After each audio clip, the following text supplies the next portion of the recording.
I'll bet your board expects you to take on a campaign on top of all of your existing, already overwhelming job. If that's the case, today's episode is for you.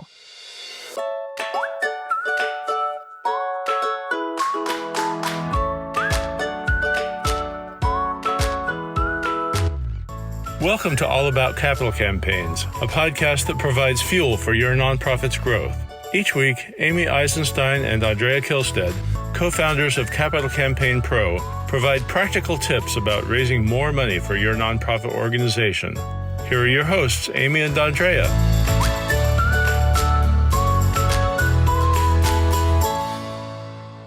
Hi, I'm Amy Eisenstein. I'm here with my colleague and co-founder, Andrea Kihlstedt. And today we are going to talk about your work goals and how to get it all done and what you might not be able to get done and how to prioritize and everything that comes along with plopping a campaign on top of your already overwhelming job as executive director, as development director, whatever seat you hold. You are probably not sitting around twiddling your thumbs or reading a novel at work with your feet up. And so the question on the table is, how are you supposed to manage a campaign in addition to all of your other roles and responsibilities? Andrea, this is a question that came up in our weekly client group coaching call. So what was your response when the topic came up? Or how do you want to tackle this? Yeah. So, it's such a good and important topic because it's a problem for most everybody who is a staff member doing a capital campaign. And it always makes me either laugh or cry. I'm not sure which.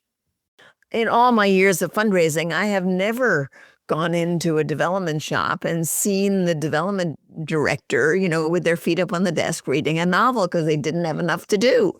It doesn't happen. It's not the kind of work we do. It's not the kind of business we're in. Everybody is scrambling to raise as much money as they can for their cause with or without a capital campaign. And lo and behold, here comes this mega capital campaign. A capital campaign isn't a little thing. It's like all of a sudden people are tasking you with raising $5 million or $10 million or $20 million on top of what you already do. And you would be well served to say, how in heaven's name am I going to do that with everything else? Now, one of the answers to that question is, do you need to hire staff? If so, how do you think about hiring staff? But that's not what we're going to talk about today. What we're going to talk about today are how do you set goals? How do you set goals for yourself so that the capital campaign doesn't fall off your radar in the rush of getting everything done? Particularly end of year fundraising, end of fiscal year fundraising, and gala time when you're going to be totally crazed just to get the regular work done. So how do you go about thinking about campaign goals that are going to help you make sure that the work of the campaign is getting done at the same time everything else is happening?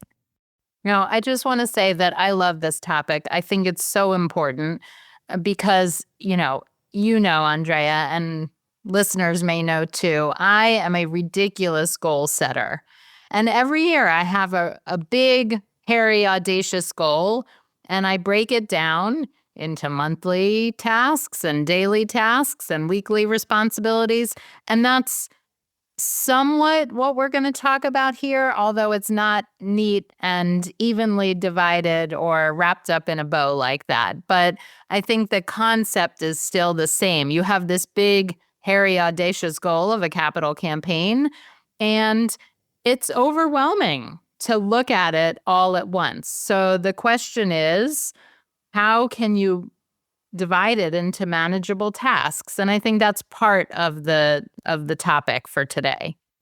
That's right. Now, I should say that I realized what a total kook Amy is about goal setting when I said that one of my goals for the year was to take naps. And she said, well, that's a lousy goal. You have to tell me how many naps a week or a day you're going to take. I said, well, oh my goodness. Daily naps. I said daily nap. Be specific about your goals. Specific Yes. about my goals. Andrea, you didn't like that one bit, did you? Anyway, it just made me laugh. So listen, here's the way we're going to approach this subject. Primary thing on your mind with a capital campaign is probably the amount of money you have to raise. And let's say, for the sake of this discussion, that you have to raise $10 million in your capital campaign. And it would be tempting to say, well, why don't we break that amount down by the number of months of our campaign? And then we're going to raise that amount of money every month. Then every month they come in, I say, well, my goal is to raise, X number of dollars this month. And if I do that every month, and by the end, I'm going to have have reached my capital campaign goal. And lots of people do think that way, that if they have a 3-year campaign and they're raising $9 million to make it a round number, then every year of 3 years, they're going to raise $3 million. But of course, it doesn't work that way. So let's talk about how it does work and how people should think about sort of tackling this big goal. Yeah. So why doesn't it work that way? It doesn't work that way because capital campaigns are top heavy. You solicit the top gifts, the biggest gifts first, and you gradually work down your gift range chart to solicit smaller and smaller gifts. That's the way campaigns are designed. And they're designed to do that because when you bring in the largest gifts, you begin to build a head of steam and a load of confidence that are going to spark the people who give lesser gifts, smaller gifts, to make their contributions. But if you think about it as being even Steven, you're not going to have the opportunity to build that kind of energy and excitement that comes with having the top gifts come in first. So if you want to set your goals, you have to use your gift range chart. That's the chart that shows how many gifts you need, right? At what levels to get to your goal. And if you go to that chart, which it turns out is the chart that drives much of your campaign planning, if you go to that chart and you start saying, well, all right, let me set goals based on how this chart is set up. And in the first part of my campaign, I'm going to work on raising these top 10 gifts or the top 3 gifts or the top 5 gifts. And then when those are pretty far along, then I'm going to broaden and go to the next 10 or 20 gifts. And after that, I'm going to go to the next 30 or 40 gifts. And that thinking that starts very narrow at the top and gradually broadens would be a guide to how you think about setting your own priorities. So it may be that this month, your job is to get the solicitations going for the top 3 gifts of your campaign. That would be a good goal. Yeah, getting meetings with 3 donors over the next 6 weeks or months, right? And so instead of thinking about, I have to raise $10 million, really it's $2 million from the top 2 people or whatever it turns out to be. And that's much more manageable. And so instead of worrying about the ribbon cutting and the kickoff and the public phase and the celebrations and donor recognition, really the focus is how can I get meetings or when can I schedule meetings with the top 3 people and what is the strategy for cultivating and soliciting those gifts? And then it's much more manageable.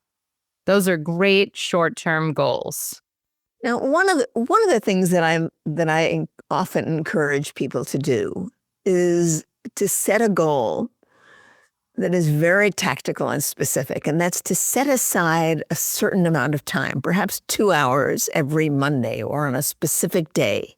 But every week you will set aside a certain amount of time during which you will only work on securing meetings with top donors or with the donors for your campaign.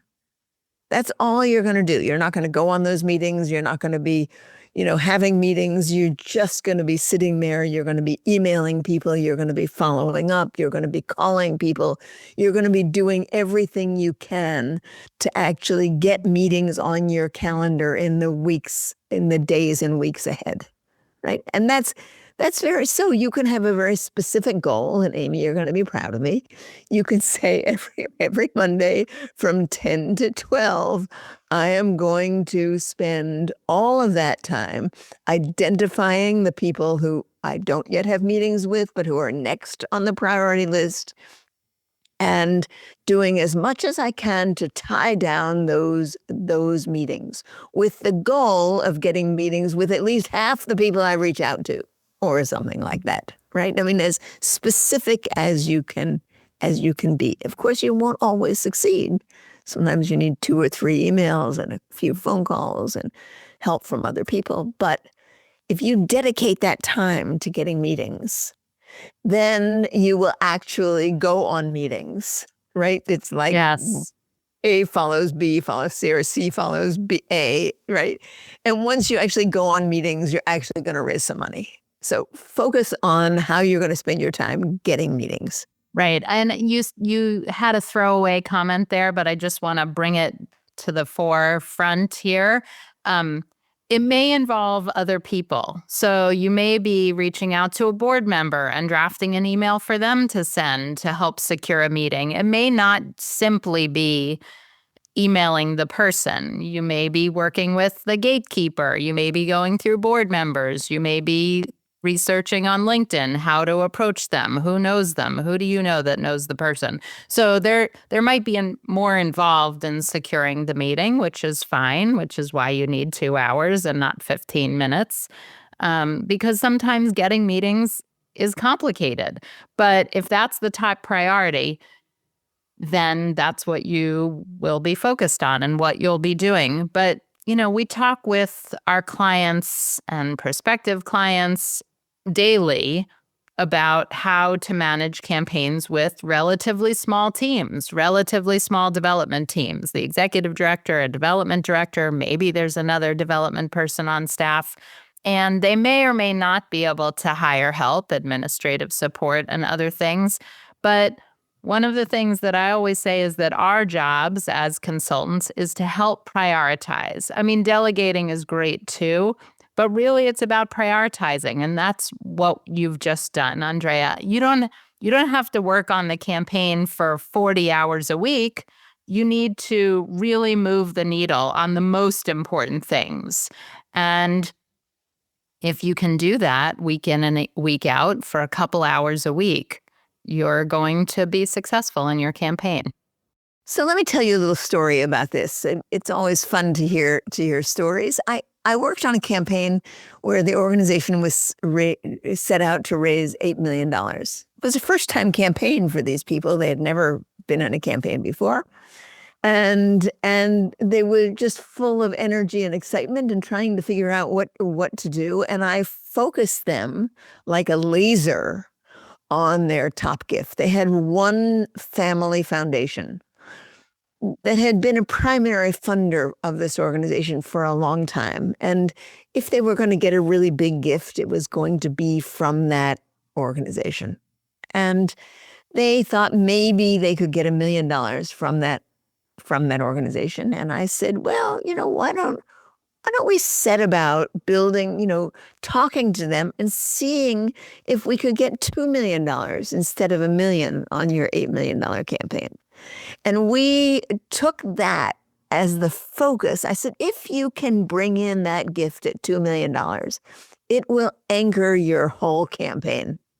Right. And you could tell they were anxious about that idea, and they wanted to go and solicit everything else and do everything else because it made them anxious. But we actually focused on that. They went and had a meeting to tell these people about the campaign.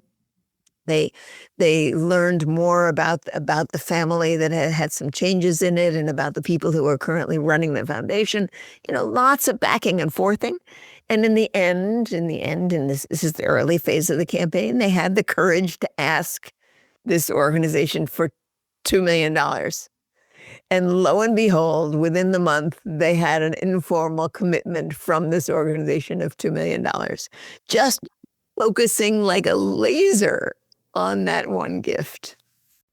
And, that's why the quiet phase of campaigns are so long, over a year, usually 2 years, because These gifts are not quick, fast, or easy, but they're top priorities. And so slowing down to take the time to focus on them and put all of your energy and all of your brain power towards getting those top 10 to 20 gifts really makes or breaks the campaign. And so you don't have to be running around like a chicken with your head cut off doing 100 things. You don't have to be managing 100 campaign volunteers. You don't have to be planning a ribbon cutting. You don't have to be doing all of these other things. Now, I don't want to diminish the amount of work that a CEO does in terms of planning the project. There are certainly other things going on when there's a campaign happening.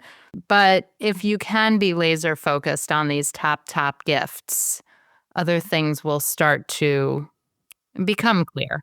As you move into the later phases of a campaign, the broader phases of the campaign, that's when it becomes very difficult to keep everything going. Because these broader phases, when you're actually raising less money from more people, take a ton of work. And that's when you're going to need additional staff to help you, right? In these first, soliciting these top 10 gifts, if you focus on that, you can do it while you're doing all the rest of your job.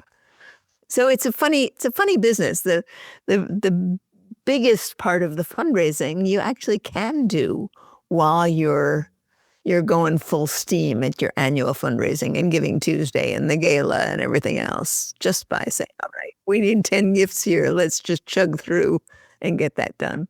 So Amy, I think this is an important point. I hope we've made it well. Great. Well, I want to encourage listeners to visit the Capital Campaign Pro website. If you're thinking about a campaign, getting ready for a campaign, planning a feasibility study, or worrying how on earth you're going to do all of this, visit the Capital Campaign Pro website and sign up to talk to us. We'd love to hear from you and learn what's going on at your organization. So thanks for listening and thanks for being here, and we'll see you next time.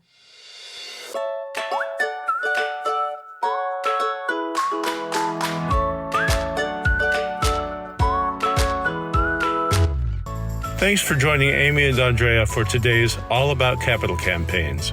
To learn more about them and their work together, visit capitalcampaignpro.com, where you'll find all the help you'll need for your campaign. And please follow, rate, and review us on your favorite podcasting platform. Thank you.